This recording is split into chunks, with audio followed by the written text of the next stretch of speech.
Audience, this is Abigail, Emma, Cameron, and Elise, and they're going to be watching me give my speech today. So how many of you have had to deal with nuisance animals? In your yard, digging under your shed, under your house? Okay, a few of you. So my name is Maddie, and I've been trapping for 4/5 of my life, and I'm also state certified to trap and remove nuisance animals. I've been working for my dad for 2 years, and he owns the Wildlife Control Company out of Delaware, Ohio. We remove skunks, geese, groundhogs, raccoons, bats, moles, chipmunks, squirrels, all that. So the history of trapping's been around since the beginning of time, ever since Adam and Eve. So very long time, and it was very, very popular when pioneers moved to the United States. The reasons for trapping is economics. It's some people's way of living. Disease control. There's diseases such as rabies and what is it called? Roundworm. There's this one kind of roundworm that raccoons have that if a child gets a hold of it, they will go blind for the rest of their life. So it's a good reason to trap and remove animals so that their feces aren't everywhere and they don't spread diseases to other animals. There's also population control. Overpopulation leads to loss of water, species extinction, and natural destruction of natural habitats. So these are my traps. This one is a chipmunk trap, this is a squirrel trap, and this is a raccoon trap. And first, when you are going to set your traps, you find the area that has the hole, and then you look around the hole to identify what is going in and out of that hole so you know which trap to set. You can do this by the feces or the hole sizes. And then you have to stabilize the trap. If a trap is not stabilized and it wiggles like this, then once an animal goes in it, it will roll down the hill. So you don't want to lose that. Once you set the trap, if you need to stabilize it even more, stick some rocks under it or a stick that you find. And then even to stabilize it more, you can take an iron rod. I usually carry them on my truck, and I will stick it through the back of these little squares so that it will hold it to the ground and it will not fall down the hill with the animal in it. So first off, let's start with the chipmunk trap. You always want to be wearing gloves just to be safe. You don't want to get bit by anything. So for chipmunk traps, you have to unscrew the back here. Right here, there's a screw. You unscrew it, and this comes off. And then for chipmunks, you use a bait that is a mixture of peanut butter and birdseed because they really like that. And you smear it on the back, and then you close it back up, screw it back on, and then this is very simple to set. You just push down on it like this, and then it is set. It is ready to catch your chipmunks. For the squirrel trap, you are going to want to use, we usually use dried out corn, like corn on the cob, and then you take a saw and you saw it into pieces, so then you have little ringlets of corn. You stick a wire in the back of the trap, it hangs down in the back, you smear some peanut butter on it, and you set it.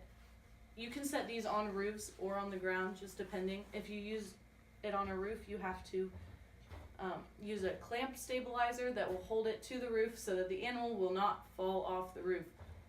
That's always in your best interest. You don't want the trap rolling around or falling off of where it is supposed to be. So for this, first you push down on this right here, and then you pull up like this, and that's the front part of the trap. And there's a little lever part over here, and you just click it into place. And then that sets the foot trigger. And then when they walk in, they step on this,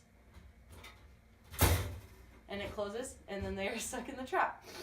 And you want to make sure that when you set your bait, you set it far enough back that they have to go all the way into the trap, and they can't just steal the bait out of the trap. Because if they just steal the bait, then you just have to drive all the way to a person's property for no reason.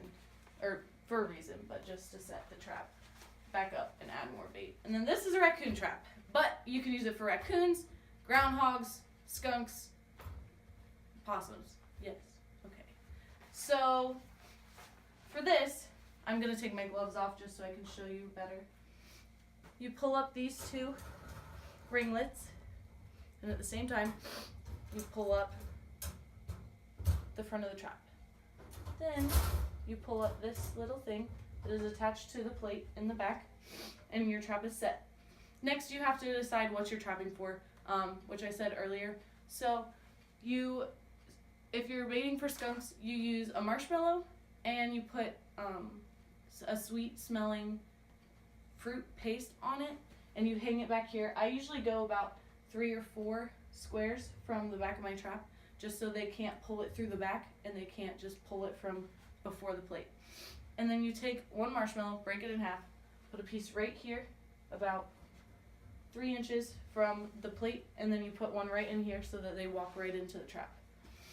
For raccoon, you're gonna do the same thing, except you're gonna use a different lure. You're gonna use a vanilla-y Swedish paste for raccoons because they like that smell more. And then for groundhogs, you're gonna use a green cabbage. I don't know why it's green, but we always use green cabbage and an apple.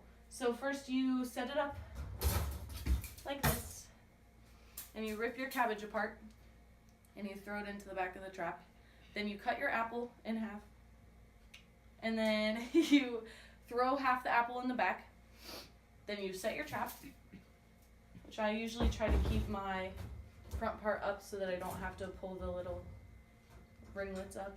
And then you take the other half of your apple and you grind it into right here so that they can smell it, and then you throw the rest of your apple back in here. And then possums, they'll eat anything, so they just kind of, they do what they want. Sometimes you'll catch a possum if you're going for a skunk or a raccoon or a groundhog. So that's how to set traps. Remember that safety is of the utmost importance. Always make sure you're wearing some kind of jean or long pants so that you can't get scratched. And always make sure you are wearing gloves. And then if a task is too large, be sure to call a professional. They're gonna help you out. Like, my dad will go and pick up animals if people catch them and they don't know what to do with them after that. My dad will go pick them up. So always be sure to call someone if you don't know what to do.